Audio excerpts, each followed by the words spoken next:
బిస్మిల్లాహిర్రహమానిర్రహీం. మిత్రులారా, దైవం యొక్క శాంతి మనందరిపై కూడా కురియుగాక. అస్సలాము అలైకుం. మనము ప్రతిరోజు కూడా దైవ ప్రవక్త యొక్క ప్రవచనాన్ని తెలుసుకుంటూ ఉన్నాము. ఈరోజు కూడా ఒక చక్కటి ప్రవచనము, రియాజు సాలిహీన్ హదీసు కిరణాలు 29వ హదీసు. దైవ ప్రవక్త ఈ విధంగా తెలియజేశారు. అల్లాహ్ అంటే దైవము ఏదైతే వెనక్కి తీసుకుంటాడో అది ఆయనదే, ఏదైతే ఇస్తాడో అది కూడా ఆయనదే. ఆయన ప్రతి వస్తువుకు కూడా ఒక గడువును నిర్ణయించాడు. అందువలన సహనాన్ని వహించి పుణ్యాన్ని ఆశించండి అన్నారు ప్రవక్త వారు. చూడండి ఎంత అమృతమైనటువంటి పలుకులో చూడండి. మన జీవితాన్ని సరిదిద్దేవి, మనకు ఒక పాజిటివ్ అయినటువంటి వైబ్స్ని ఇచ్చేవి, పాజిటివ్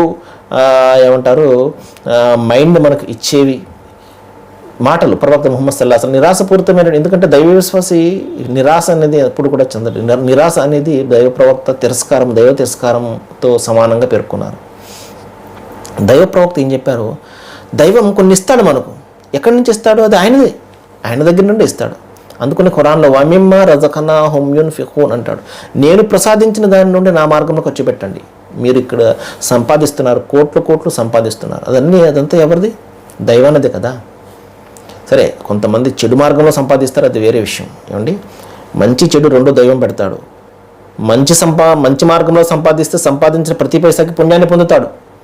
చెడు మార్గంలో సంపాదిస్తే సంపాదించిన ప్రతి దానికి పాపాన్ని పొందుతాడు. అంతే తేడా. ప్రపంచం బాగా వచ్చింది చెడు మార్గంలో సంపాదించిన వాడిది. మనం చూస్తుంటున్నాం కదా, ఎవరు బాగుపడ్డు ఏదో ఒక సమయంలో పట్టుబడ్డమో, లేకపోతే ఏసీబీ చేతుల్లో చిక్కుకోవడమో, లేకపోతే మరొక సందర్భంలో మొత్తానికి అతను సర్వనాశనమే అవుతాడు. అవమానకరమైనటువంటి జీవితాన్ని పొందుతాడు. చెడు అనేది ఎప్పుడు కూడా శాశ్వతంగా ఉండదు. ఏమండి, దైవ ప్రవక్త ఏం చెప్తున్నారంటే, దైవం ఏదైతే నీకు ఇస్తాడో ఆయనదే. కొన్ని తీసేసుకుంటాడు ఆయన. మన ఆప్తుల ప్రాణాలు తీసుకుంటాడు, మన ఆస్తులు తీసుకుంటాడు, మన ఆదాయాలు తీసుకుంటాడు. ఇవన్నీ నష్టాలు జరుగుతూ ఉంటాయి. మన వ్యాపారాల్లో ఒక్కొక్కసారి పోతుంటాయి, లేకపోతే ప్రాణాలు పోతూ ఉంటాయి రకరకాల. అది కూడా ఆయనదే. ఇచ్చేది ఆయనదే, తీసుకునేది కూడా ఆయనదే. కాబట్టి ఏం చేయమన్నారు ప్రవక్త వారు? ఆయన ఒక గడువు నిర్ణయించాడు. మంచికి గడువు ఉంది, అంటే మన అనుగ్రహం ఇవ్వడానికి ఒక గడువు ఉంటుంది. ప్రతిరోజు కూడా అనుగ్రహాలు అనేవి రావు కదా, కొంతకాలానికి ఆగుతాయి. మళ్ళా అడ్వర్సిటీ డైవర్సిటీ రెండు ఉంటాయి.